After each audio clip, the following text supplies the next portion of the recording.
Третий день запар у Беларуси обновляется гістарычны тэмпературны рэкорд. У самы гарачы Вялікдзень зычу спадарству цёплых сустрэчаў з блізкімі і светлых надзеяў на будучыню.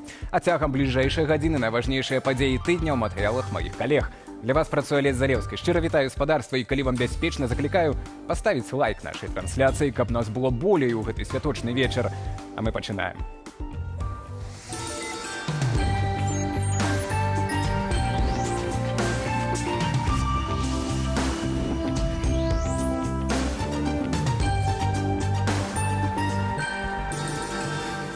Вяртанне 90-х, нулявы рост ВУП, дэфіцыт агародніны ў крамах пры рэкордных складскіх запасах прадукцыі. Ці дапамогуць эканоміцы пакістанцы? І якіх яшчэ чорных лебедзяў грамадству варта чакаць на бліжэйшым часам? Мы готовы принять их в Беларуси и создать им необходимые условия для работы.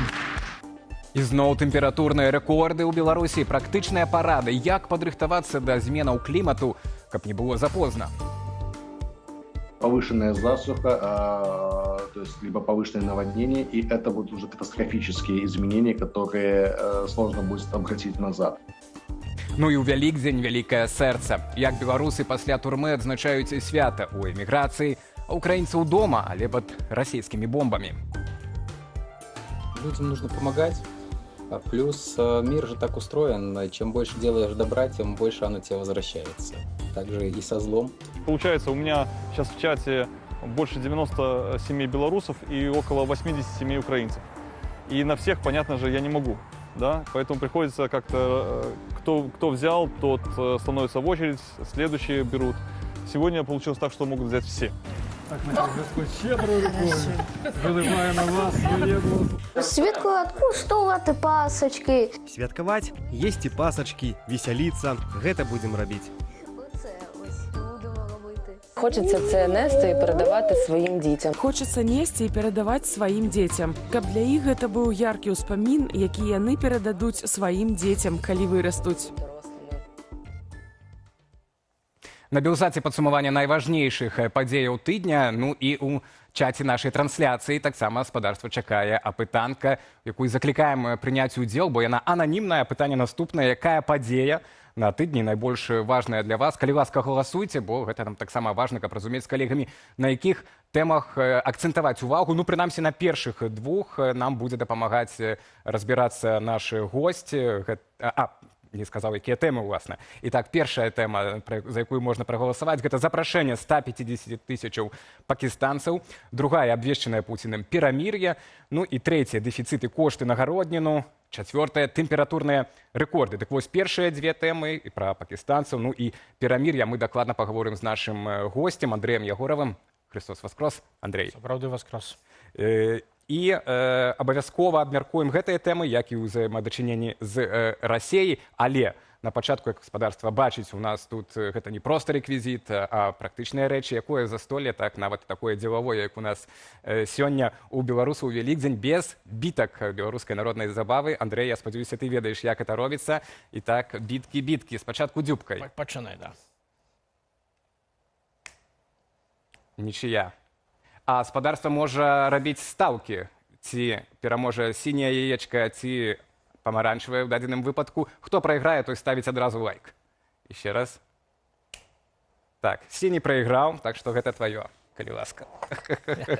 Ну, а мы вяртаемся, уласна, да нашых тэмаў. І першая з іх, гэта тыдзень адзначыўся разнастайнымі спробамі уладаў закрыць самыя крызісныя з'явы ў сацыяльна-эканамічным жыцці краіны. Кошты і дэфіцыт агародніны ў крамах, масавы ад'езд з Беларусі моладзі і сярэдняга класу, недахоп працоўнай сілы. Чыноўнікам не ўпершыню тушыць сацыяльныя пажары, але цяпер відавочны новы трывожны для краіны выклік. Гэта збой эканамічнай супрацы паміж Менскам і Масквой. Экспарт беларускіх тавараў у Расію імкліва падае праз перагрэў тамтэйшай эканомікі. У такой сітуацыі ўрад ізноў шукае новых партнёраў сярод краінаў далёкай дугі, з усходу і поўдня. Які з гэтага плён, ведае Аліна Скрабунова. На сёння ў Беларусі не стае амаль 200 тысячаў працаўнікоў у розных галінах. Менавіта столькі прапановаў мае Дзяржаўны банк вакансіяў. Не здолеўшы стрымаць адтоку працаўнікоў, Лукашенко шукае замену ў замежніках, напрыклад, пакистанцах. Пусть это будет 100 тысяч, может быть 120, 150 тысяч этих специалистов. Мы готовы принять их в Беларуси и создать им необходимые условия для работы. Прапанову беларускага узурпатара прэм'ер-міністр Пакістану Шехбаз Шарыф ухваліў. А вось нашыя заходнія суседзі пабачылі ў гасцінным запрашэнні замежнікаў у Беларусь не спробу задаволіць кадравы голад, а рыхтаванне да новых гібридных атак на краіны еўразвязу. Улічваючы, што ў 21-23 годах Беларусь цынічна і адкрыта выкарыстоўвала візы, студэнцкія або працоўныя, каб раскруціць міграцыйны маршрут, які стаўся элементам гібриднай аперацыі супраць Польшчы. Пакістанцы сапраўды зацікаўленыя ў працы за мяжой, але на заробкі едуць перадусім у ЗША, Арабскія Эміраты, еўрапейскія краіны, падкрэслівае экспертка Цэнтру эканамічных даследаванняў БЭРОК Настасья Лузгина. Если раньше пакистанцы не были особо заинтересованы в приезде в Беларусь, почему они будут заинтересованы сейчас? Потому что, безусловно, мы понимаем, что там даже в тех же Арабских Эмиратах, скорее всего, им предложат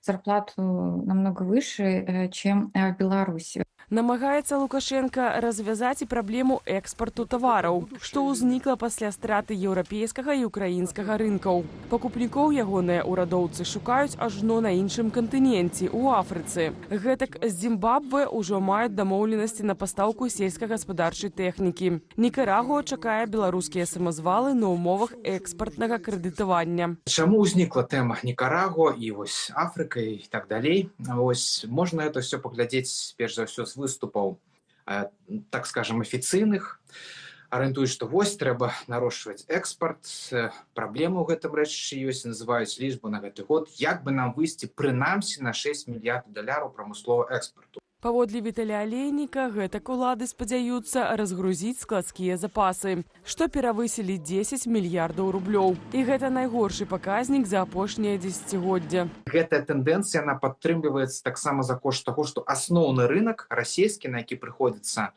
каля 60% экспарту, ён стаў прасядаць, это прызнаецца на узроўні самым высокім. Да неспрыяльнай эканамічнай сітуацыі ў нашай краіне дадала праблемаў высокая інфляцыя ў Расіі. Менавіта ў ёй Міністэрства антыманапольнага рэгулявання і гандлю пабачыла адну з прычынаў росту цэнаў у крамах. Из-за того, что российские товары растут в цене в российских рублях, то есть инфляция в России там до сих пор около 10%, плюс на это накладывается еще снижение сейчас белорусского рубля к российскому рублю. Не дапамагла ўладам утрымаць цэнаў на патрэбным ім узроўні і сістэма жорсткага рэгулявання. Значна горш тое, што цяпер штучнае стрымліванне цэнаў можа прывесці да банкрутства вытворцаў тавараў і гандлёвых сетак. Аліна Скрыбунова, Белсат. На Белсаце найважнейшыя падзеі тыдня. Так, наша апытанка, калі ласка, прыміце ўдзел, каб нам зразумець, якая ж все-таки, на вашу думку, тэма найважнейшая. Так, апошніх дзён. Паколькі у нас у гасцях Андрей Ягораў, ще раз вітаю. Андрей, абстрагуючыся пакуль ад той тэмы, которую мы пачулі, так, это эканоміка, шматлікія, это сацыяльна-эканамічныя бедствы, так, цяпер у Беларусі. А скажы, калі ласка, я давно хацеў даведацца, як...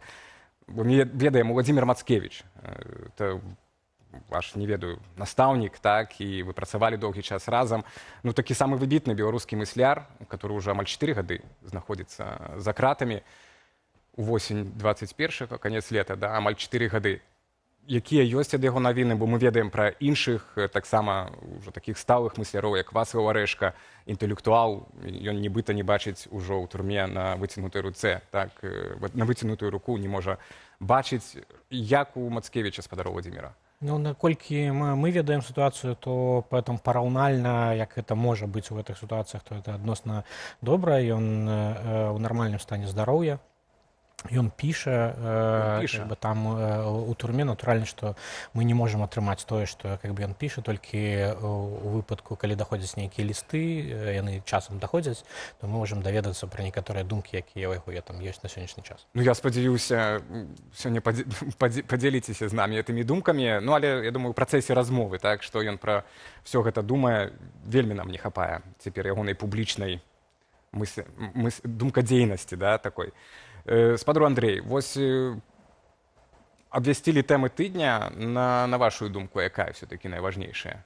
Вось это вся сацыяльная эканоміка, пустыя паліцыі? Ну, для людзей звычайна эканамічныя тэмы яны найбольш блізкія да іх і таму найбольш важныя. З іншага боку, калі мы глядзім на важнасць тэмы, ну, таго, што стратэгічна ўплывае там на развіццё краіны, то хіба вось гэты дэмаграфічны крызіс і крызіс рынку працы, які ёсць у Беларусі, і старэнне насельніцтва, якое таксама ўплывае на дынаміку рынку працы, гэта тое, што стратэгічна ўплывае на то, як Беларусь будзе жыць. Таму хабы я б сказаў, што вось гэтая сітуацыя з міграцыяй, рынкам працы яна з'яўляецца адной з ключовых. Так, да я вернемся, а вот такі элемент этой праблематыкі, як запрашэнне жыхароў Пакістана у Беларусь да 150 тысяч. Конечно, шмат жартаў на гэты конт мы бачым у інтэрнэце, так? Але з іншага боку я паглядзеў, як Александр Лукашенко анансаваў гэты прыезд яшчэ падчас каляднай службы, так, і публічна выказваў, што вось у нас все добра, але вот мы мусім падрыхтавацца. Відаць, што ён сам вельмі перажывае, трывожыцца, і вся сістэма цяпер трывожыцца за тое, якім чынам это будзе рэалізавана. Вы верыце, ў прынцыпе, у такі, ну, не слабы праект беларускай дзяржавы, як прыцягнуць больш за 100 тысяч рабочай сілы? Ну, пакуль гэта выглядае трошкі штучна і так ідэалагічна.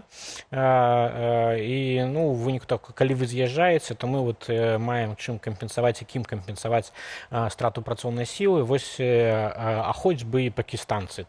Такім чынам ён як бы вядзе дыскусію з грамадствам, у тым ліку, і как бы з палітычнымі апанентамі таксама.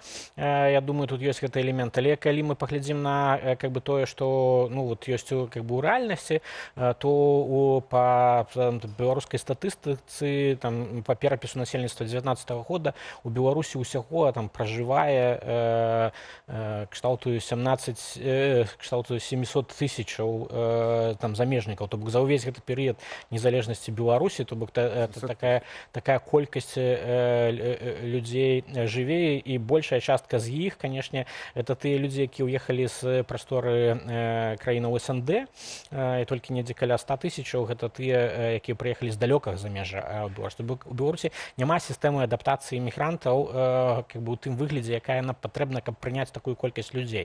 То бок калі за ўвесь перыяд у вас как бы 100 тысяч толькі з далёкага замежжа прыехала людзей з далёкіх краінаў, і вы хочаце прыняць 150 тысяч, то бок больш, чым как бы іх жыве на сённяшні час у Беларусі, то, ну, адпаведна трэба падрыхтаваць, ну, вельмі буйную інфраструктуру. Гэта не, как бы, гэта ж 150 тысячаў, гэта 3 Салігорскі. Там, ну, вось, можа, на пяцігодку і расплануюць гэты праект. Ну, это вельмі вялікі маштабны праект, які как бы мусіць уключаць не толькі запрашэнне, не толькі там арганізацыю прыезда, але і сістэму адэкватнай адаптацыі, навучання гэтых мігрантаў, сацыялізацыі, бо гэта як бы людзі з іншай культуры, якія прыязджаюць як бы ў беларускую культуру, і просто не арганізаваны там поток такой міграцыі, как бы ён как бы будзе выклікаць шмат праблемаў.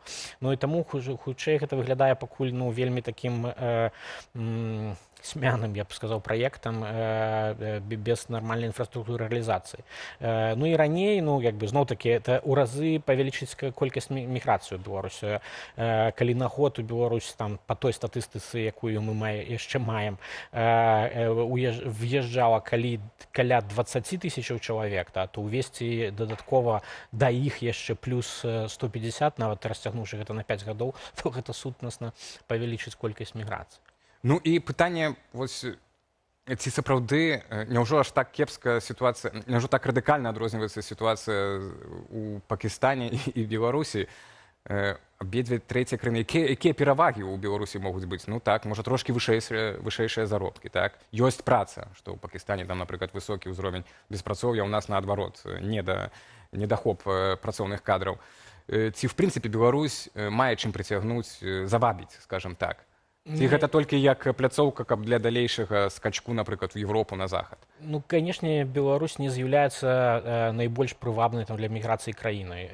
Людзі едуць у краіны заходняй Еўропы, людзі едуць у Злучаныя Штаты, людзі едуць у заможныя краіны, як Арабскія Эміраты і іншыя. І тут Беларусь непараўнальна з прывабнасцю нават суседняй Польшчы ў сэнсе міграцыі. Таму для большасці людзей, якія разглядаюць Беларусь, это можа быць толькі як прамежкавы этап, і хутчэй яны будуць нацэленыя на тое, каб рухацца далей больш заможныя краіны.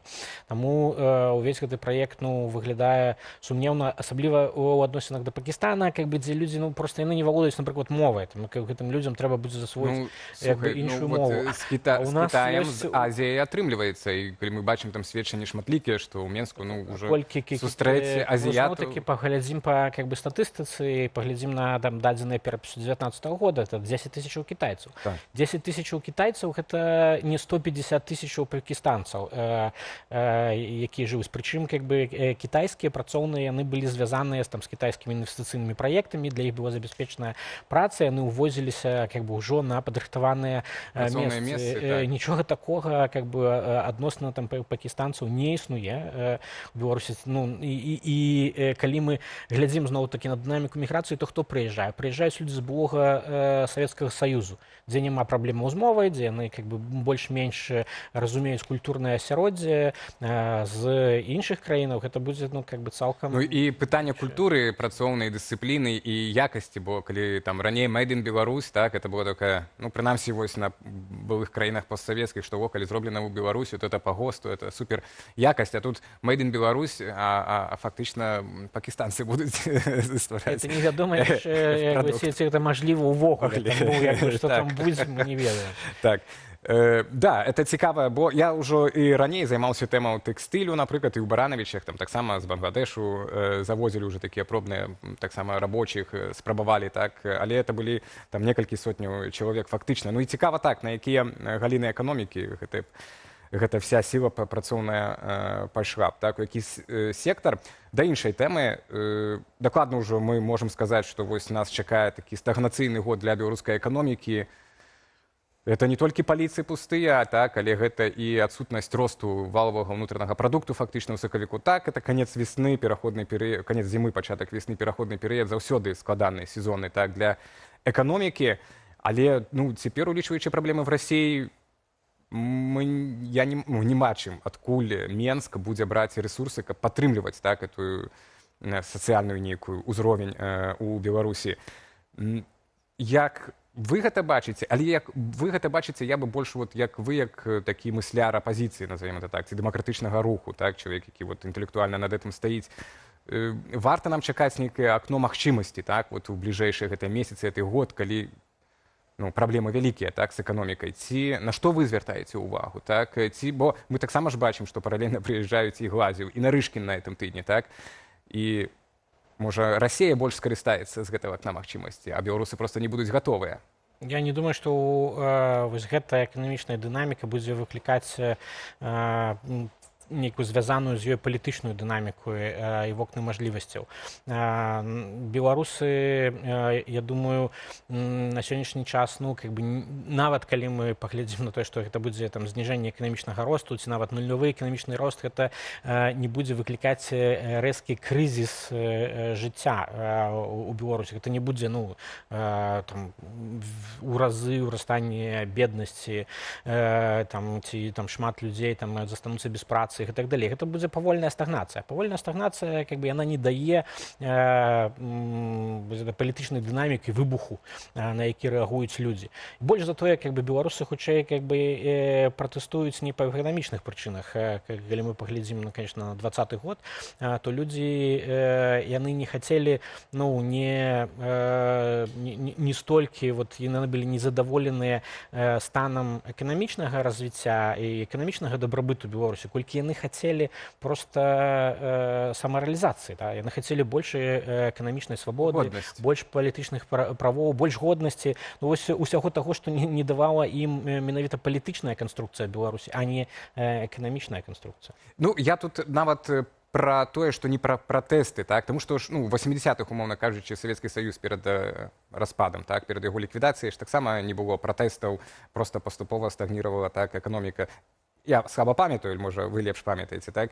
І я тут, можа, кажу не пра пратэсты, а пра тое, што, ну, сыпацца ўлада, вертыкаль, так, неяк пачне ўнутры сябе. І вот в гэты момант, напрыклад, Расія дае адказы на пытанне, што трэба рабіць далей, так, што вот мы цяпер разам з Беларусі будзем, і такая паступовая акупацыя, то бок разам з элітамі, так, а народ, які быў не пратэставаў, такі далей, как бы, будзе жыць. Я думаю, што замала гэтай эканамічнай дынамікі крызісу, каб хтосьці бачыў гэта ў якасці шансаў. Больш небяспечна тое, што Расія паступова, незалежна ад таго, што адбываецца ў эканомікі, яна, ну, нарошчвае ступень кантролю над Беларусю. Усе гэтыя там дарожныя мапы, усе гэтыя працэсы паглыбленай інтэграцыі, там уся гэтая гарманізацыя там мытнай, падатковай, банкаўскай, там і іншых сфераў, гэта нясе куды большую, как бы, небяспеку, чым вось там такія часовыя эканамічныя флуктуацыі, якія, ну, будуць. З іншага боку, ну, калі мы будзем бачыць працягу эканамічны крызіс у Расіі і там турбулентнасць у Расіі, якая будзе адбівацца на Беларусі, вось, ну, яна ўжо адбіваецца, это бульба, это ёсць, ну, как бы, відавочна так, што гэта пакуль што не тое, што будзе мець, ну, нейкі кароткатэрміновы ўплыў.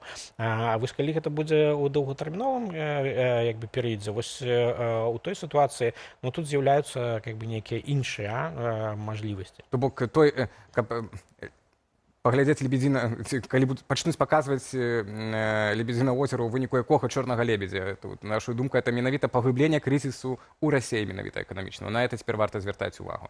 На это цяпер варта звяртаць увагу, таму што беларуская эканоміка драматычна залежыць ад расійскай эканомікі.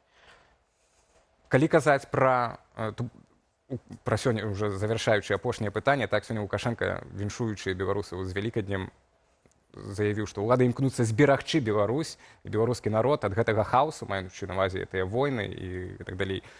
Ну і в прынцыпе, калі мы пабачым, гэта атрымліваецца. Ну, і санкцыі, так, і войны, і Пуцін над табой навісае. Як вы ацэньваеце дзеянне ўладаў у гэты перыяд, якія бачыце такія слабыя месцы, так, з чым могуць скарыстацца апаненты?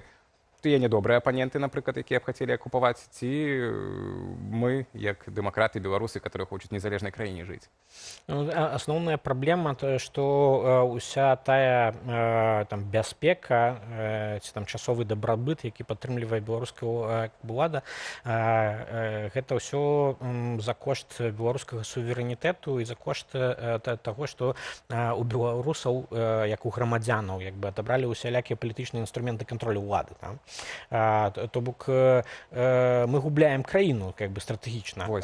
То есть праблема ў тым, што ўсё можа быць пакуль што, как бы, выглядаць добра, але гэта мае свой кошт. Гэты кошт, ён, ну, можа для звычайнага чалавека там падавацца абстрактным, гэта, как бы, кошт незалежнасці і суверэнітэта краіны, але гэта фактычна, как бы, будзе азначаць, што праз некаторы час і даволі хутка, можа быць, гэты час наступіць, проста Беларусі не будзе як незалежнай краіны. Гэта значыць, хтосьці іншы будзе за яго вырашаць, як бы, як яму жыць, якая будзе эканоміка, як бы, і колькі мігрантаў прымаць, як бы, у гэтую краіну. Нават не Лукашенко будзе гэта рабіць, як бы, а хтосьці іншы ў Маскве. Да, тому вот мне было і цікава ёсць цяпер, на што звяртаць увагу, каб дзе зачапіцца беларускаму грамадству. Неважна, унутры Беларусі зачапіцца, ці палітыкі звонку, так, і эміграцыя, каб магла включіцца в нейкія працэсы.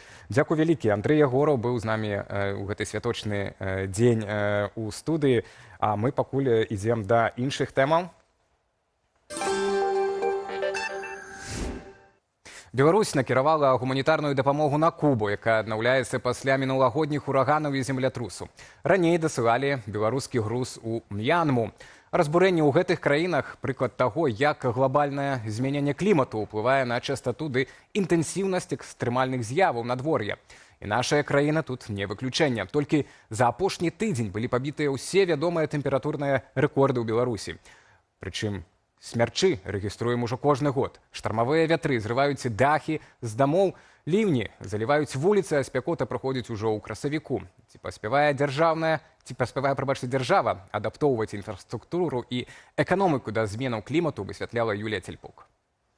Плюс 28 градусаў у сярэдзіне красавіка. Некаторыя ўсцешыліся, але для нашых сэрцаў і галоваў яшчэ не гатовых да спёкі гэта вялікая нагрузка. У чацвер і пятніцу паветра ў Беларусі было ў 2,5 разу цяплейшае за кліматычную норму. У Менску і 3 абласных цэнтрах перапісалі тэмпературныя рэкорды 66-гадовай даўніны. Дрэвы адцвітаюць раней, як сталіся актыўныя пчолы. Пра тое, што ў прыроды збіўся гадзіннік, сведчаць і навальніцы ў красавіку замест траўня. Да таго ж са штармавым ветрам і градам. Міністэрства надзвычайных сітуацыяў ледзь не праз дзень публікуе папярэджанні.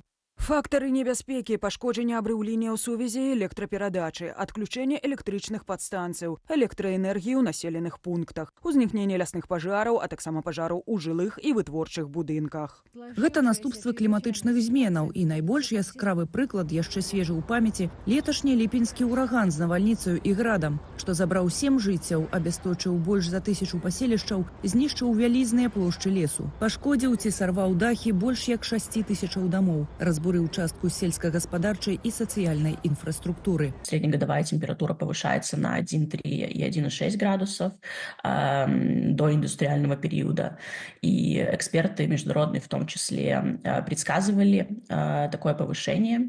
И из-за того, что режим Беларусь ничего не делает для адаптации, это означает, что Беларусь станет еще уязвимее к климатическому кризису в дальнейшем. И вот с этим нам придется жить в ближайшие десятилетия. У новых умовах трэба ўмацоўваць электралініі, дахі прыватных дамоў, сельскагаспадарчыя памяшканні. Як кажуць, папярэджаны ўзброены, таму важна інфармаваць насельніцтва пра новыя падыходы ў будаўніцтве і бяспецы. Змагацца з пераграваннем гарадоў улетку. Напрыклад, у сталіцы праз награванне асфальту і бетону тэмпература можа быць на 7 градусаў вышэйшая, як у прадмесці. Панізіць градус – заданне ўладаў. Самый простой вариант действия – это так называемые зеленые крыши. Да? То есть это позволяет улучшить экологию раз, это снизит температуру города 2, соответственно, температуру асфальта, это улучшит водоснабжение, то есть избавит от затоплений многие города, то есть не такая сильная нагрузка будет на ливневую канализацию. Валер Сляпухін ацаніў намаганне ўладаў на максімум 2 балы з 5, калі казаць пра адаптацыю гарадской інфраструктуры да кліматычных зменаў. Азеляняюць кветкамі і газонамі, калі не стае дрэваў векам ад 3 гадоў. Трэба паляпшаць экалагічны стан вадаёмаў і аўтаматызаваць сістэму паліву дзеля балансу вільготнасці ў горадзе. Пераходзіць на экалагічны транспарт, разбудоўваць роваравыя сцежкі. Иначе дальше это будет стоить в разы дороже, и изменения, которые могут возникнуть, они могут быть более существенными, которыми мы еще не готовы. То есть повышенная засуха, то есть либо повышенное наводнение, и это будут уже катастрофические изменения, которые сложно будет обратить назад. Соответственно, если сейчас не инвестировать, то, может быть, через 5-10 лет это будет уже не нужно, потому что это будет уже поздно. Асобная праблема – адаптацыя сельскай гаспадаркі да зменаў клімату. Адпаведную стратэгію ухвалілі ў 2019 годзе. У абаснаванні паказалі рух кліматычных зонаў краіны. Цэнтральная агракліматычная вобласць, што існавала данядаўна, фактычна распадзецца да 2030-га. Яе месца зойме больш цёплае, што была на поўдні. А на Берасцейшчыне і Гомельшчыне замацуецца стэпавая зона з тэмпературамі, як у паўночнай Балгарыі ці на поўдні Украіны. Украина даже в состоянии войны, уже 11 лет там война идет, все равно сельское хозяйство там более развито, чем у нас в Беларуси.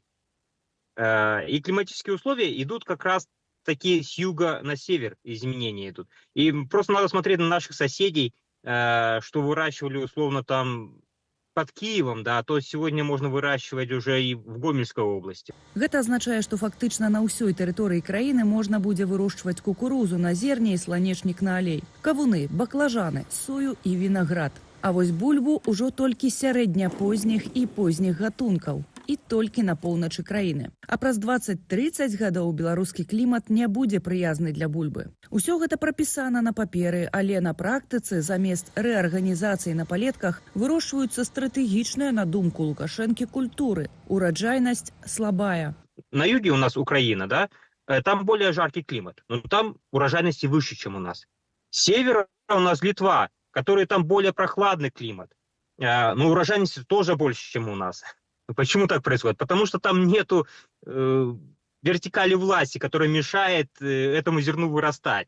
Напрыклад, дасюль не укаранілі таго, што не патрабуе глобальнай перамены вядзення гаспадаркі. Сістэма ўкропельнага арашэння і водаўтрымання устойлівых да спякоты гатункаў. Таму беларускі ўраджай моцна залежыць ад умоваў надвор'я. У 2019 годзе Акадэмія навук канстатавала, праз змены клімату эканоміка Беларусі губляе $100 мільёнаў за год. Гэта каля 1% ВУП. Был ковид. Стоит это учитывать. И сейчас Беларусь вообще, в принципе, потеряла любое финансирование, инвестиции и как бы изменение климата занимаются ей там 2 человека, и все. Для такой вполне большой страны, как Беларусь. Вот, поэтому никто не исследует этот момент сейчас. Чыноўнікі навучыліся спісваць адказнасць на надвор'е і ездзіць на месцы стыхійных здарэнняў як ратавальнікі і спачувальнікі. В Беларуси сформирована и реализуется единая политика в области безопасности, основанная на эффективных стратегических решениях президента Республики Беларусь Александра Лукашенко. Лукашенко неахвотна выдаткоўвае грошы на будучыню, працягваючы ўжываць правераны ім, але ўжо састарэлы досвед гаспадарання. Беларусы ж застаюцца без дапамогі ў адаптацыі да зменаў клімату, што не паддаюцца указам і пастановам рэжыму. Юлія Цельпук, Белсат.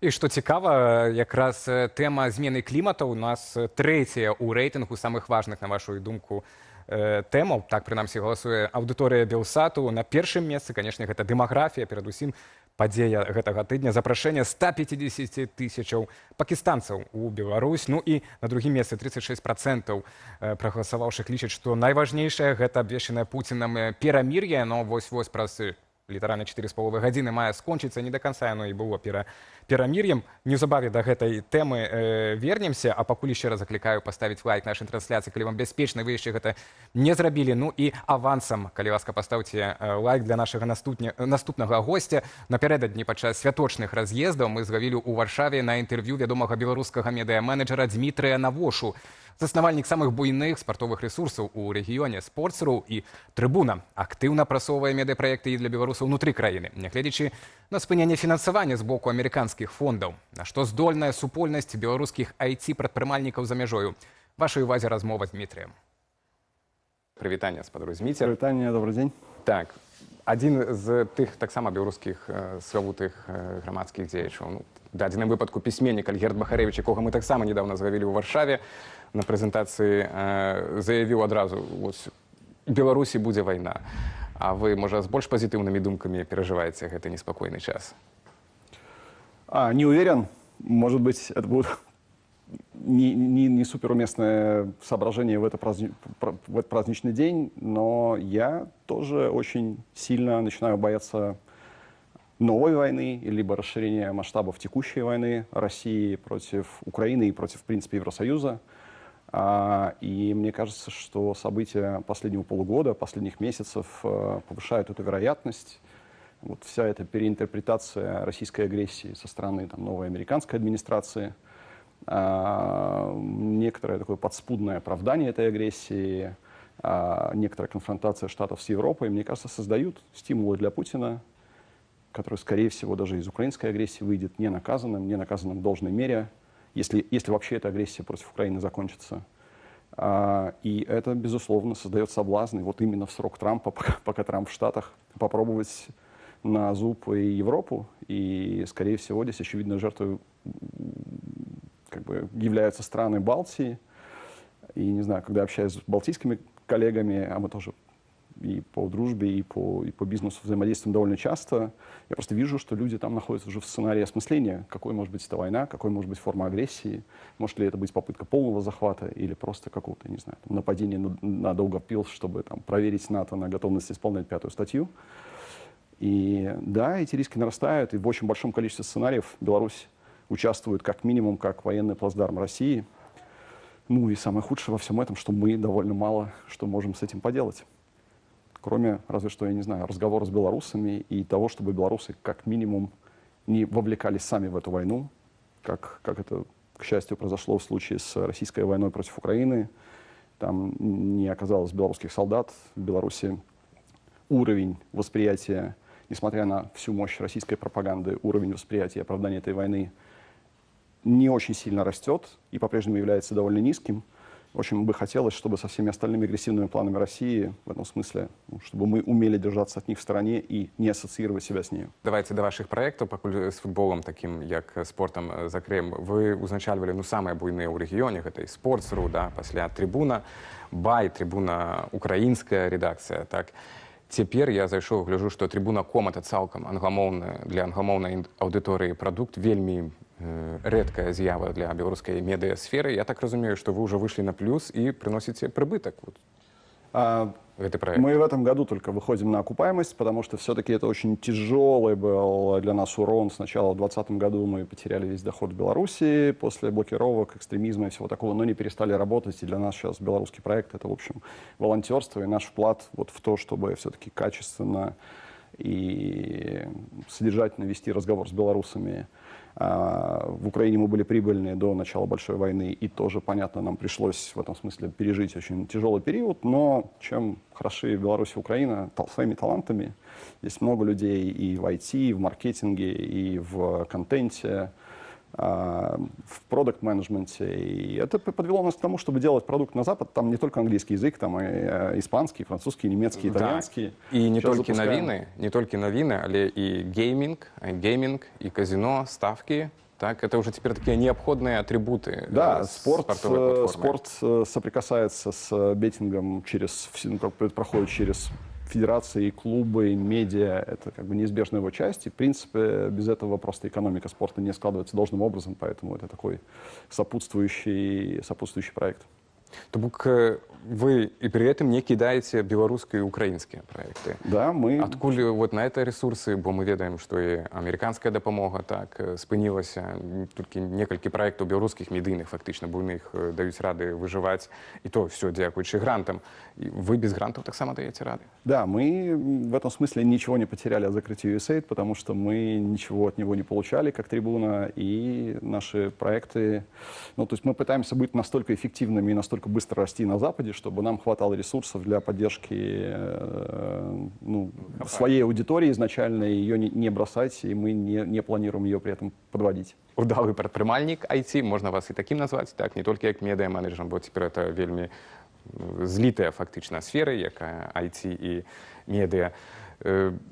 Падарожнічаеце па дыяспарам, па розным краінам. Ці адчуваеце сярод іншых IT-менеджераў, IT-заснавальнікаў, так, бізнесоўцаў беларускіх нейкая гарызантальная сувязі, некія супольнасці? Ці ёсць такое разуменне, што беларусы выехали, окей, там 5 год тому все были на таким великим подъеме, вот мы белорусы, але теперь все разбрелись по своим проектам, ну и там кто ФЛО выносить так на миллиардный так узровень, кто еще какие проекты штурхае, але уже може не як белорусские себе позиционуют, а як просто, ладно, тем больше белорусский паспорт небеспечный.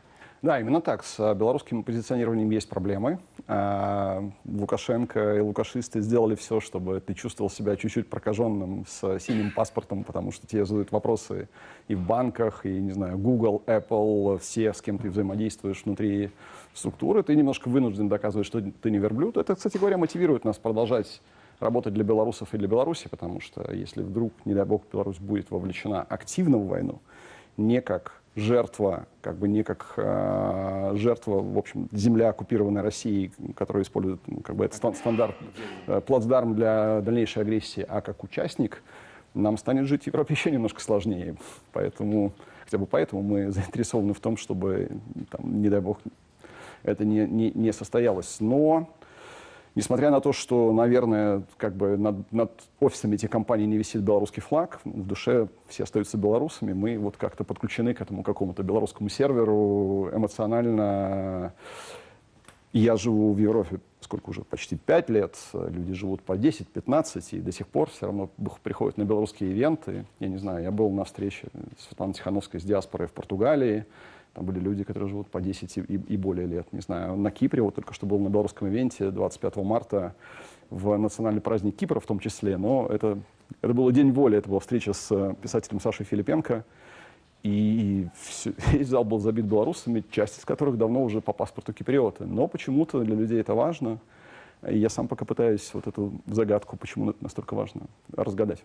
Вось, такі колосальний ресурс белорусов за межи и по людям, и по, певно ж, этим компаніям, які ж займаються різними речами. Яку ви бачите, може, роль, так? Ну, за ці 5 років вона змінилася, виросла белорусская дыяспора белорусов за межой, и белорусского бизнеса так само за межой, так? Гэта уже больше сформовалася ў такую эффективную некую супольнасць, и все гэта еще, где кожны сам на себе тяне. Як вот вы оцениваете вот после этих 5 год стан белорусов за межой вот на дадзены момент? Нет, ну, я не считаю, что есть что-то плохое в том, чтобы заниматься своим бизнесом или саморазвитием, или делать карьеру. Наоборот, это важно. Мы не можем жить на чемоданах, мы не можем забыть про себя, про свою личную жизнь, потому что в той ситуации, когда стране может понадобиться наша помощь, мы просто должны быть в состоянии ее оказывать. Мы, не знаю, должны или иметь какую-то роль в обществе, или заработать денег, или что-то еще. Это все полезно. И то, что кто донатит политзаключенным, которые сейчас выходят, и они должны получить какие-то деньги на старт новой жизни, это в основном диаспора. Понятно, что донатить изнутри Беларуси сейчас очень сложно. Кто донатил полку Калиновского или донатит сейчас? Кто те же медиа делает для белорусов? Тоже люди на 100% находящиеся здесь, в Польше. Ну, бо стільки критики гучить, ви це все бачите, це все проходить праз вас, ви удзельнічаєте в этом, это вы отчуваете это жыццё, можете вот отказать теперь белорусам внутри краины так, что жыццё за межой у белорусов протягивается в плане того, что мы памятаем и не только про белорусов внутри краины, але про то, что калісьці, да, сапраўды будзе такая окно магчымасцю. Абсолютно так. И есть много исторических примеров. Есть страны Восточной Европы, которые сумели использовать этот интеллектуальный потенциал, который был где-то в Западной Европе, в Штатах, когда перемены наступили. Есть страны Балтии, не знаю, в Эстонии. И как минимум, по-моему, 2 президента приехали не из Эстонии, да, кто-то даже забыл фамилию, к сожалению, родилась в Штатах, да, президентка Эстонии. Ну, то есть это все... Как я иногда шучу, первым после Лукашенко президентом Беларуси должен быть политзаключенный, человек, который пропустил это все через себя и не должен дать стране это забыть. Вторым, возможно, человек, который получил западное образование и закончил западный университет и уже является европейцем по своему майндсету. Ви виглядаєте так на чоловіка, який виглядає, орієнтується так у всіх цих глобальних заходніх процесах, і бізнес, і інших, і ваші проекти поспіхові про це вказуються. А от коли казати, тепер сидимо якраз у Великдень, для вас цей день, у Білорусі широко означається по-разному, по різних календарах, з різними традиціями. Що для вас цей день значить? Ці нагу щось значить? Як ви його раніше означали? І як тепер за межой, скажем так, для вас это есть некая дата, значит что-то? Я вырос в светской семье, и у меня такое, скорее, светское восприятие основных церковных праздников. С другой стороны, мы находимся в Польше, где, опять же, в период подавления попыток поляков демократизировать страну, религия была одним из мест, где люди объединялись, гуртовались и как-то на самом деле не давали вот этой светизму, советчине нас полностью подавить. Поэтому я с уважением, с интересом к этому отношусь. Сам использую просто как повод детские каникулы в школе, возможность неделю провести с семьей в каком-то путешествии. В основном для меня это так проходит. Дякую велике за розмову. Дмитрий Навоша, белорусский медиа-менеджер, был у нас в гостях. Вяртаемся ў студыю Белсат і апошняе паведамленне. Мы дагэтуль не пачулі адказу Масквы на нашу прапанову працягнуць рэжым спынення вагню да 30 дзён, паведамляе галава МЗС Украіны спадар Сібіга. А гэта значыць, што прыблізна праз 4 гадзіны мае скончыцца абвешчанае Владзімірам Пуцінам перамір'е на фронце ва ўкраіне. Што праўда, гарматы маўчалі толькі месцамі. Афіцыйны Кіеваў заявіў пра сотні выпадкаў парушэння цішыні. Што казаць, калі ў момант публікацыі рашэння Пуціна спыніць агонь украінскую сталіцу атакавалі дроны. Відаць, прыляцелі, каб скінуць паскі, жартуюць жыхары Кіева. І зусім не да жартаў у гэтыя святочныя дні жыхарам Харкова. Доставай яичко и на тарелочку клади. Для 3-гадовай Ясені і 10-гадовага Тимофея сёлета першы досвед фарбавання яек на Вялікдзень. За працэсам уважліва назірае Міша, якому ўсяго 1,5 года. Спачатку паўнамаштабнага ўваравання ва ўкраіну шматдзетная сям'я адмовілася ад наведвання царквы праз страх расійскіх абстрэлаў, але традыцыю святкавання працягваюць удома. Хочеться це нести і передавати своїм дітям. Хочеться нести і передавати своїм дітям. Каб для іх гэта быў яркі ўспамін, які яны перададуць сваім дзецям, калі вырастуць. І падобна, што для старэйшых Вялікдзень сапраўднае свята.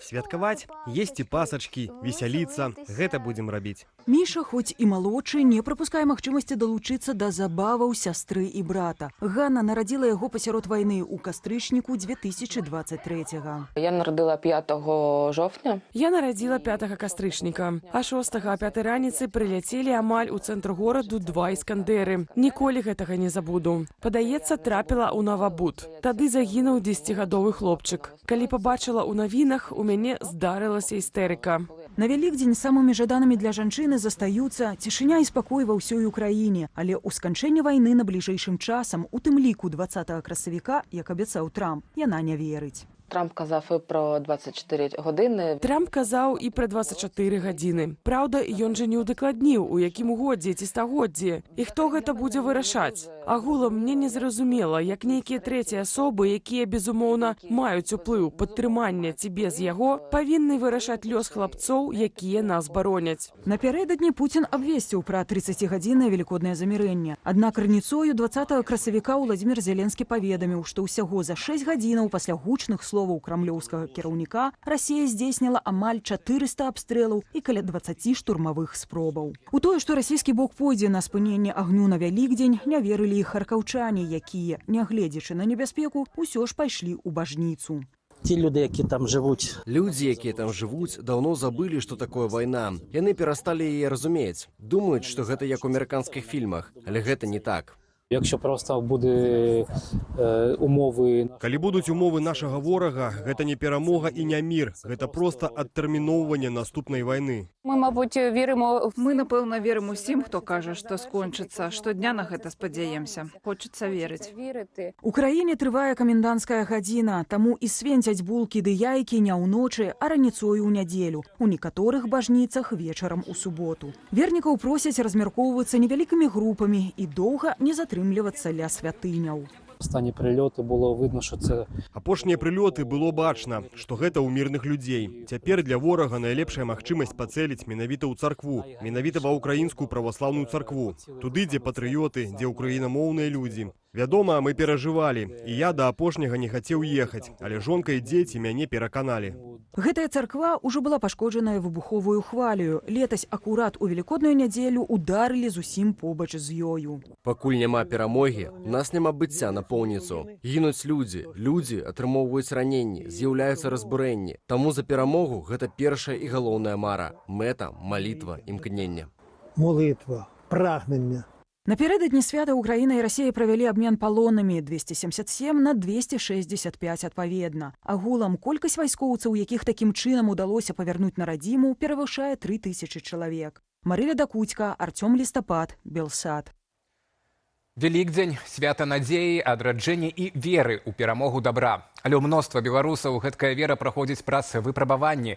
Адзінота, зняволенне, вымушаная міграцыя. Аднак ёсць тыя, хто не толькі сам прайшоў праз цяжкасці, але і дапамагае сёння іншым словамі, проста чалавечай прысутнасцю і, галоўнае, справаю. Пра дапамогу адну аднаму, простую, але ад гэтага не менш важнаю. Андрэй Сульжыц. Хрысціянскі свет адзначае галоўнае рэлігійнае свята Вялікдзень. Сёлета ўваскрашэнне Хрыстова і каталікі, і праваслаўныя святкуюць у адзін дзень. Вернікі традыцыйна збіраюцца сямейным колам за ўбраным сталом, ды ўзгадваюць пакуты Хрыста. Аднак сёння праз пакуты праходзіць і вялікая колькасць беларусаў, а сем'і часта падзеленыя калючым дротам, турмаў або межаў. Але ў святы хочацца верыць у цуды і адчуваць падтрыманне. У Варшаве мы спаткаліся з тымі, хто, нягледзячы на выпрабаванні, праз якія давялося прайсці ў беларускіх турмах, праз выклікі ў міграцыі знаходзяць час і сілы дапамагаць іншым. Як, напрыклад, Сергей Гунь, які ў Менску меў івент-агенцтва «Крона». У 2023-м яго засудзілі на 2,5 гады няволі за ўдзел у пратэстах. Пасля вызвалення ён пакінуў Беларусь. Мы вот с такими же, как я, политзаключенными бывшими собрались и помогаем нашим друзьям и в принципе всем политзекам, которые приезжают. Мы помогаем им здесь открыть песель, счет в банке, наладить контакт со всеми фондами и инициативами по помощи. Голова соображает совершенно по-другому после тюрьмы. И вот, даже малейшие какие-то операции умственные, они доставляют очень много хлопот. Ці ёсць нейкі такі у вас просты адказ на тое, чаму вы гэтым займаецеся? Самое главное — это сопереживание, и людям нужно помогать. Плюс мир же так устроен, чем больше делаешь добра, тем больше оно тебе возвращается. Также и со злом. Вот. Я неумышленно делаю добро, чтобы оно ко мне возвращалось, но вот изнутри хочется людям помогать, и помогаю. У тым ліку і рукамі. Мы акурат заспелі Сергея падчас пабудовы альтанкі, як кажа, для добрых людзей. Псіхалагічная дапамога, спрыянне ў легалізацыі значна спрашчае жыццё на новым месцы. Аднак да ўсяго іншага многія застаюцца без простых базавых рэчаў. Напрыклад, маюць складанасці з тым, каб пракарміць сям'ю. Наш наступны герой Сергей Мільянец – шматдзетны бацька, які правёў 25 сотняў на Акрэсціна, а цяпер тут, у Варшаве, бясплатна раздае харчы. Помогаю с продуктами бедным людям, которые приехали из Беларуси, и также украинцам тоже. Вот такое дело у меня. Раніцаю, пакуль жонка і 7 іхных дзетак яшчэ спяць, Сергей бярэ ў польскім хрысціянскім фондзе цяжкавік і едзе на агулавы рынак Варшавы. Там неабыякавыя прадпрымальнікі, якія добра ведаюць Сергея і тое, куды пойдуць прадукты, дзеляцца з ім харчамі. Напярэдадні Вялікадня ён сабраў цэлы кузаў садавіны і гародніны. З самага пачатку вы пачалі просто там некім знаёмым дапамагаць, по одному, по два, по три, все это масштабировалось и... Сначала просто было несколько семей, которым я помогал из тех средств, которые у меня были. То есть у меня были какие-то ресурсы, какие-то продукты появлялись, я с ними делился. И получается, у меня сейчас в чате больше 90 семей белорусов и около 80 семей украинцев. И на всех, понятно же, я не могу, да? Поэтому приходится как-то, кто взял, тот становится в очередь, следующие берут. Сегодня получилось так, что могут взять все. Есть пенсионеры, которые здесь пытаются выжить, у них бывает даже пенсии нет здесь. Мамы с детьми, которые мужья сидят в тюрьмах сейчас в Беларуси, они получают помощь. Есть узники совести, которые приехали буквально недавно и которые вот здесь пытаются обосноваться и которым помощь тоже с продуктами очень актуальна. Есть многодетные семьи, есть с 6 детьми белорусская семья, есть с 8 детьми украинская семья. Самое ж свята Христовага ўваскрашэння Сергей традыцыйна правядзе ў сямейным коле. Будем всех поздравлять с тем, что Иисус Христос воскрес, что смерть побеждена, что у нас есть шанс тоже испытать это воскресение. И не только личное, да, после смерти, но и воскресение нашей Беларуси. Потому что мы все ждем, когда Господь проявит чудо, милость, и когда наша страна восстанет от того, что там творится злого. Вельмі душэўна, вяртаемся ў студыю Белсат і таксама, шаноўныя ўдзельнікі нашага чату, пад трансляцыяй віншуем вас са святамі і спадар Саша Бусеў і панюшка.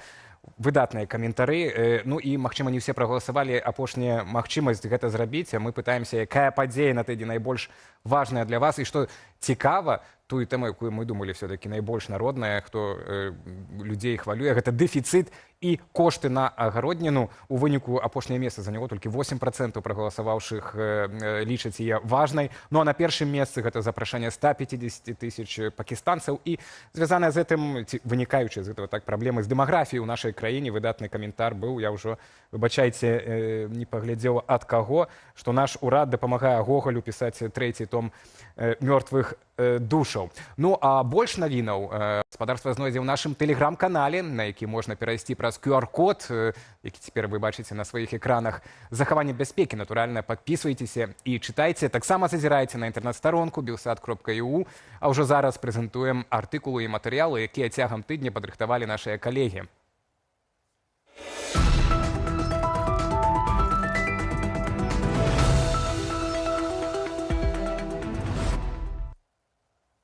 Беларусы шчаслівыя. Праз паўгода пасля ўвядзення забароны на ўвоз рэчаў сэконд-хенд з Літвы улады адумаліся і адмянілі сваю ж пастанову. Як гэта паўплывае на крамы сэконд-хенд і ці закране Беллегпрам, які так хацелі абараніць улады, разбіраліся нашыя калегі з сайту belsat.eu.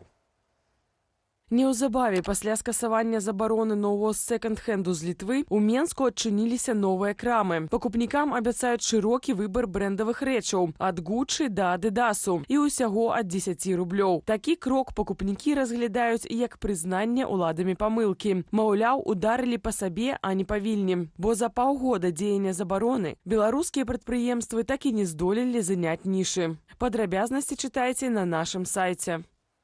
Што рабіць са зберажэннямі ў беларускіх рублях у часы нестабільнасці? Прычым нестабільнасці не толькі ў беларускай эканоміцы, але і ў сусветнай. Якую стратэгію дзеянняў абіраюць нашыя чытачы, можна даведацца з апытання на YouTube-канале Belsat News. Бальшыня удзельнікаў апытання адказала, што не прапусціць шансу набыць долары. Яны якраз патаннелі. Трошкі менш за траціну рэспандэнтаў аддаюць перавагу еўра. Прыкладна столькі ж хочуць пакуль паназіраць, як будзе развівацца сітуацыя. І 11% галасоў атрымаў адказ, што найлепшая валюта – гэта бульба і запасы. Дзесяткі, калі не сотні маладых бацькаў ладзяць агульны шпацыр у Нью-Йорку. Гісторыю папулярнага цяпер кам'юніці можна паглядзець у нашым акаунце ў Інстаграме.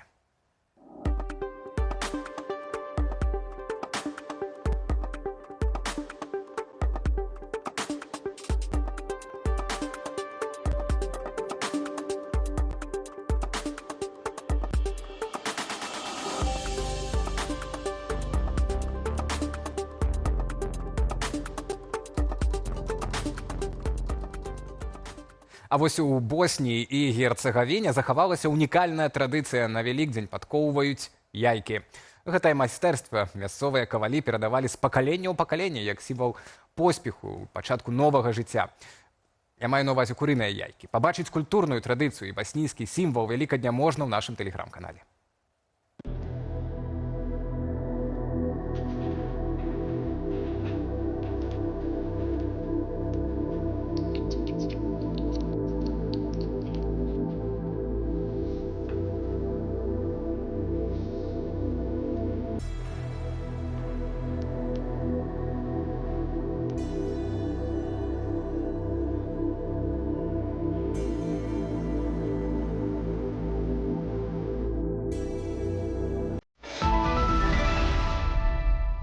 Такім быў тыдзень вачыма журналістаў Белсату. Заставайцеся з намі. Адразу пасля нашай студыі у эфіры Белсату надзвычай светлы фільм «Кола жыцця». Гэта візуальнае і філасофскае падарожжа праз традыцыйную культуру беларусаў, у аснове якой глыбокая сувязь чалавека з прыродаю цягам календарнага года. Рэжысёр Артём Лобач умее рабіць прыгожае кіно.